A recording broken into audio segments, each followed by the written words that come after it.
Chapter 18 Misdirection. We arrived at an office, close to where Eve was being cared for. It almost seemed pointless to play their game in the first place. The shades were drawn across the glass windows from the outside of the box cubicle. I walked to the door, waiting for Alex to join by my side. Maria has no idea that I've joined this game, correct? I pointed out. No, she answered blankly. Well then, this'll be easy, I smiled, walking into the small office space. It was an average-sized room, with a tightly weaved carpet that held a brown stain. The walls were a soft white, with a grayish tone, and held several drawings taped against the paint, much like Alice's room. The young girl who was introduced as Maria sat in a leather-covered charcoal rolling chair.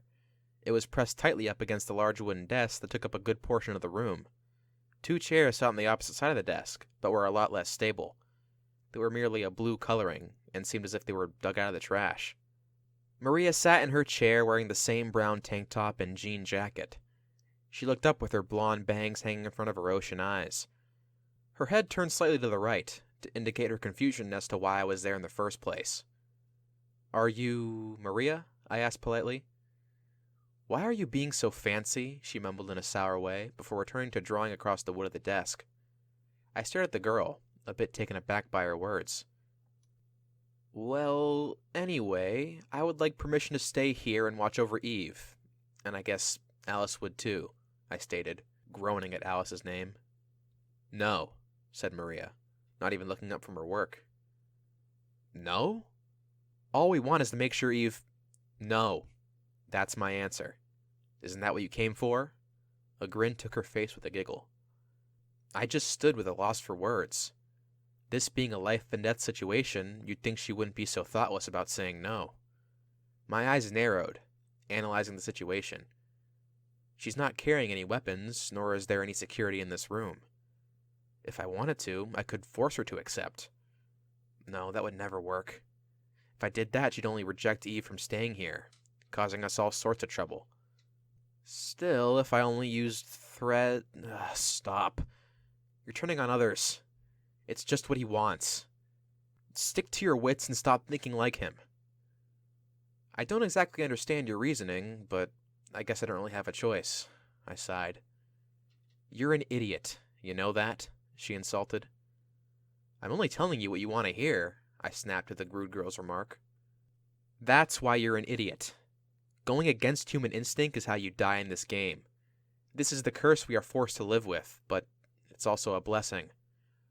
Our instincts tell us what kind of person we were and are, such as it was your instinct to take what you wanted by force, but you prevented yourself from showing your true nature, she spoke coldly. And if you can't get what you want, well, it's all because of me, isn't it? I don't know how to reply to that. Is she admitting to purposely annoying me, or is she genuine? Wait, is she an enemy or a friend? Questions rattled through my head, causing an uneasy feeling in my gut. She noticed my frustration. A smile appeared on her face as she jumped onto the table before sitting in a cross-legged position. Oh, blank. You must learn that everything isn't so black and white. I can read you like a map. In the same, I can't read my direction. That doesn't even make sense, I pointed out. Her lip twitched slightly before her face took an innocent expression, much different from her former demon-like face. I'm kidding. Don't take everything so seriously. I rose an eyebrow. So we can stay and watch over Eve? Oh no. I was serious about that.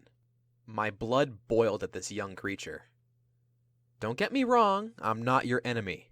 I'm more of a third-party neutral factor.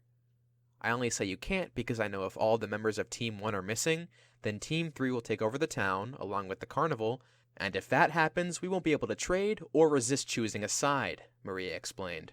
She blew her bangs from her face only to have them land in the same location. So a game of survival has turned into a game of politics.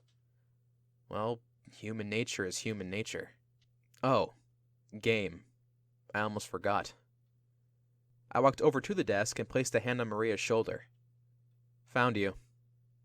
What? Well, I made a deal with Alex.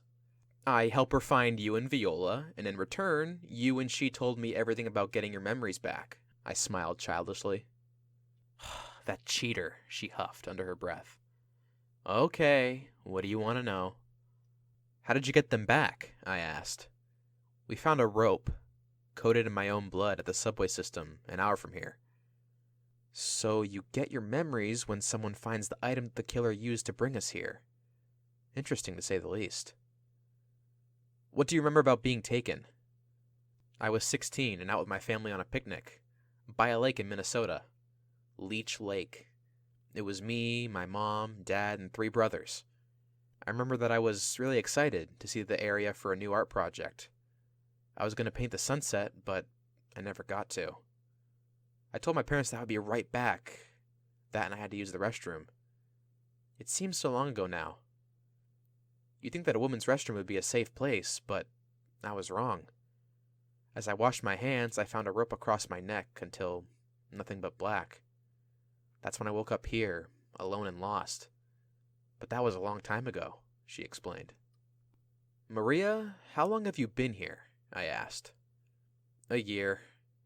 It was only a few days before Eve arrived, and then I wasn't lost anymore. We were so hopeful for a way out, though we didn't really understand the game entirely. It wasn't until we met Brooke that we get anywhere. Maria seemed to take a nostalgic grin with her memories of Brooke. Never fault, never let go. We are 5 and we are strong. What does that mean anyway? And exactly who was Brooke? I questioned, hoping for some truth. Maria took 3 fingers on both hands, pressing against her cheeks with a wide grin. Birdies. Care to explain? I sighed. You already asked Eve, and she did not answer either. What makes you think I would? She sneered. Can she really read me so quickly? I guess not then. Thank you anyway. You've been a lot of help, I smiled, starting to walk out of the office. Blank, I feel the need to warn you of something. Do not trust the words of those you don't understand. Well, I don't understand, so I'll just be heading out then, I sighed, continuing out of the office space into the eerie halls. Alex waited with an impatient pace. Her eyes lit up as I exited the room. So did you win? She questioned, not giving me a moment to tell her myself. No. Seems I've lost whatever game she's playing, but that doesn't mean I won't win the next one, I moaned with defeat. Oh, I was really milking on you winning. Now I owe Alice 6 credits. Alice? She was betting that I would lose? You do understand that I was just being dramatic with the whole metaphor back there, right? I really did win your game of hide-and-go-seek, I confessed, unwilling to prove Alice right. You truly are an idiot, Blank, but this did keep you busy enough and out of my hair. It was enough time to put the code you found into Eve's laptop. 69141 is a lockbox number that currently belongs to no one, Alice explained, appearing behind me. Then I guess we'll have to check it out, won't we? I concluded. I already spoke with Hal, and he's on his way to the bank. You already did so much, I admired. Are you surprised? Not all of us are as useless as you, she sighed with a grin. I'm not useless, miss. Don't leave my room for a week, I rebutted.